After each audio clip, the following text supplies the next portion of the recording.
আজকে আমি voter card download করে দেখাবো। ভোটার কার্ড ডাউনলোড করার জন্য প্রথমে আপনি আপনার ফোনের ক্রোম ব্রাউজারে চলে যাবেন। ক্রোম ব্রাউজারে গিয়ে গুগলে সার্চ দেবেন ভোটার কার্ড। সার্চ দিলে আপনার কাছে নতুন একটি ইন্টারফেস চলে আসবে। তো সব থেকে প্রথম ওপরের পেজটায় চলে যাবেন, গিয়ে আপনি এখানে স্ক্রল ডাউন করবেন। ডাউন করে ভোটার কার্ড ডাউনলোড যে অপশানটি দেখা যাচ্ছে, এই ভোটার কার্ড অপশানটিতে ক্লিক করবেন।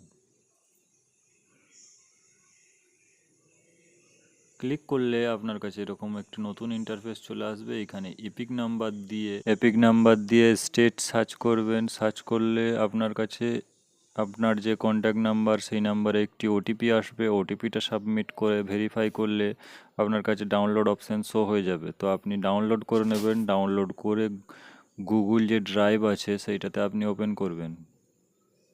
ওপেন করলে দেখবেন আপনার ভোটার কার্ডটি ডাউনলোড হয়ে গেছে। তো ডাউনলোডটি ওপেন করবেন গুগল ড্রাইভ দিয়ে ওপেন করবেন। আপনার কাছে নতুন যে ভোটার কার্ডটি আপনার ডাউনলোড হয়ে যাবে। ডাউনলোড হয়ে এরকমভাবে শো হবে। এই ছিল ভোটার কার্ড ডাউনলোডের সহজ অপশন। আপনারা চাইলে ট্রাই করতে পারেন। Thank you.